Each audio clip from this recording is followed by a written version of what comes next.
Привет, друзья! В Германии нарастают события, которые могут изменить не только экономику, но и политический климат всей страны. Союз сберегательных касс предупреждает о тревожных сигналах для среднего бизнеса от того самого Mittelstand, на котором держится немецкое благополучие. Экономисты говорят о признаках серьезных трудностях, а предприятия все чаще сообщают о падении заказов и нехватке средств. И это только начало. Впереди остановка конвейера Volkswagen, резкий рост числа новых граждан Германии и острые споры в Берлине перед автомобильным саммитом. Сегодня я разберу, что происходит и к чему это может привести. Подписывайтесь на канал, чтобы быть в курсе последних событий часа Германии и Европы. Итак, в Германии тревожные новости для экономики. Союз сберегательных касс объявил красный уровень тревоги для среднего бизнеса, того самого, который долгие годы считался основой немецкого благополучия. Эксперты предупреждают, стабильность Германии под угрозой. Все больше предприятий малого и среднего уровня жалуются на падение заказов, растущие издержки и сложности с кредитами. Банки фиксируют снижение капитала у клиентов, а это означает, все меньше компаний могут выдержать кризис. Особенно тяжелая ситуация выглядит в строительстве, машиностроении и у поставщиков. Цены на энергию, логистику и материалы продолжают расти, а новых контрактов становится все меньше. Финансисты из Союза сберегательных касс открыто предупреждают, без поддержки властей возможно увеличение числа банкротств и рост безработицы. Под ударом окажется сам фундамент германской экономики, производственный средний класс или Mittelstand. Теперь все взгляды обращены к канцлеру Фридриху Мерцу и министру финансов Ларсу Клинбелю. От их решений зависит, удастся ли стабилизировать ситуацию и не допустить нового экономического кризиса в сердце Европы. И здесь начинается самое интересное. Следите внимательно. В Германии встал конвейер на двух ключевых заводах концерна Volkswagen в Саксонии, в Цвикау и Дрездене. Причина – резкое падение спроса на электромобили, производимые именно на этих площадках. Производственные линии остановлены на одну неделю, но опасения по поводу будущего остаются. Цвикау – это крупнейший и самый современный завод Volkswagen в Европе, где трудится, внимание, более 9000 человек. Он должен был стать основой стратегии электрификации компании. Однако спрос на электромобили оказался ниже ожиданий и мощности не загружены. В Дрездене, в так называемой стеклянной мануфактуре, ситуация еще сложнее. Здесь работает всего лишь 280 человек, а в этом году планируют выпустить лишь около 5500 автомобилей. Производство в Дрездене будет полностью прекращено к концу года. Генеральный директор Volkswagen Оливер Блум заявил, что компания вынуждена проводить масштабную оптимизацию и сокращение рабочих мест. В ближайшие годы планируется закрытие нескольких заводов. Премьер-министр Саксонии Михаил Кречмар выразил обеспокоенность будущего региона и потребовал от Volkswagen конкретных гарантий и предложений по сохранению рабочих мест. Однако, по информации СМИ, компания отклонила его требования. Таким образом, Volkswagen сталкивается с серьезными вызовами в своей стратегии электрификации, и будущее ряда заводов в Германии остается под вопросом.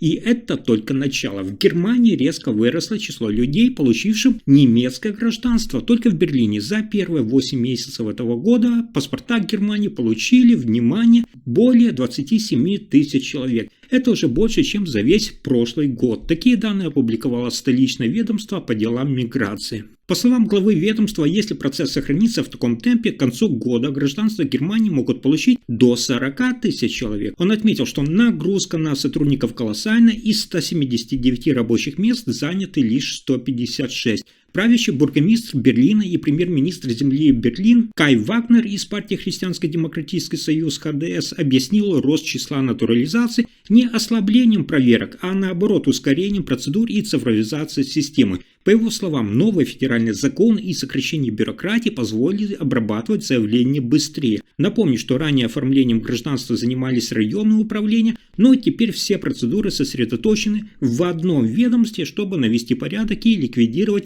старые очереди. А теперь внимание, дальше события становятся еще напряженнее. Накануне крупного автомобильного саммита в Германии разгорается спор о будущем транспорта. Министр охраны окружающей среды Карстен Шнайдер настаивает, европейский запрет на новые автомобили с двигателями внутреннего сгорания, который, начиная с 2035 года, должен остаться действующим. Он считает, что это дает рынку и производителям нужную ясность и возможность адаптироваться. С другой стороны, федеральный министр финансов Ларс Клинбель предлагает усилить стимулы для электромобилей. Он объявил о планах продлить освобождение от налога на транспортные средства для полностью электрических авто как часть нового пакета мер поддержки отрасли. По словам Клинболя, эта льгота должна распространяться на электромобили, зарегистрированные до конца 2030 года и действовать до конца 2035 года. В свою очередь, канцлер Фридрих Мерц призвал к диалогу с автокомпаниями, федеральными землями и профсоюзами. Он хочет, чтобы во время автомобильного саммита обсуждения привели к сильному пакету мер, который поможет немецкой автомобильной промышленности успешно войти в эпоху электротранспорта и сохранить рабочие места. Однако внутри коалиции нет единства. Шнайдер подчеркивает необходимость твердых целевых ориентиров по отказу от двигателей внутреннего сгорания. Мир, в свою очередь, выступает за большую гибкость. Он считает, что гибридные технологии с сочетанием электромотора и двигателей внутреннего сгорания могут быть частью переходного периода. Страна сейчас стоит перед ключевым моментом. Решения, принятые на автомобильном саммите в Германии, могут определить, каким будет автомобильный рынок страны в ближайшие десятилетия – электрифицированным или смешанным.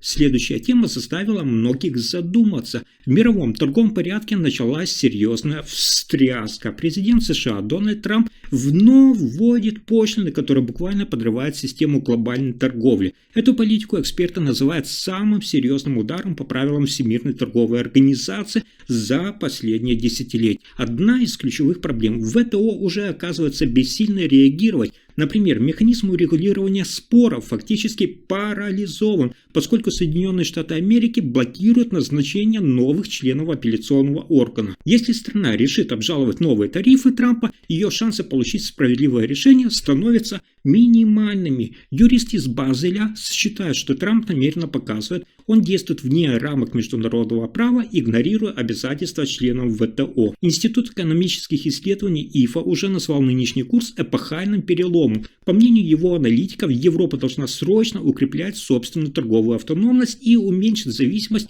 от нестабильности торговой политики из Соединенных Штатов Америки. Поэтому сейчас происходит. Трамп превращает мировую торговлю в сложную стратегическую игру тарифов. Он продает идею защиты внутреннего рынка как акт патриотизма, но при этом дестабилизирует всю систему международной торговли. Все это ставит под вопрос будущее правил торговли, на которой строилась мировая экономика последние десятилетия. Если мировые державы не дадут новую основу регулирования, мы можем стать свидетелями эпохи торгового нуля или раздробления торговых блоков. Но это еще не главный поворот событий. Немецкий химический концерн BASF близок к продаже своего лакокрасочного бизнеса американскому инвестиционному холдингу Carlyle Group. По информации источников, знакомых с ходом переговоров, Carlyle предложил сумму, превышающую ранее ожидаемые 6 миллиардов евро, и в настоящее время ведет эксклюзивные переговоры с BASF. Кстати, ранее проявили интерес и другие финансовые инвесторы, такие как KPS Capital Partners и Lone Star Funds. Однако предложение Карлайла оказалось наиболее привлекательным. Напомню, лакокрасочное подразделение BASF включает более 10 тысяч сотрудников и в прошлом году достигло оборотов, внимания, 3,8 миллиарда евро. Компания производит автомобильное покрытие, промышленные краски и также покрытие для пластиковых и стеклянных поверхностей. Решение о продаже этого подразделения было принято после того, как новый генеральный директор BASF Маркус Камиет объявил о пересмотре стратегических направлений компании, особенно учитывая сильную зависимость бизнеса от немецкой автомобильной промышленности. Ожидается, что сделка будет завершена в ближайшие буквально недели, после чего BASF сосредоточится на других ключевых направлениях своей деятельности. Если информация оказалась полезной, ставьте лайк, подписывайтесь на канал и делитесь видео. Спасибо за просмотр.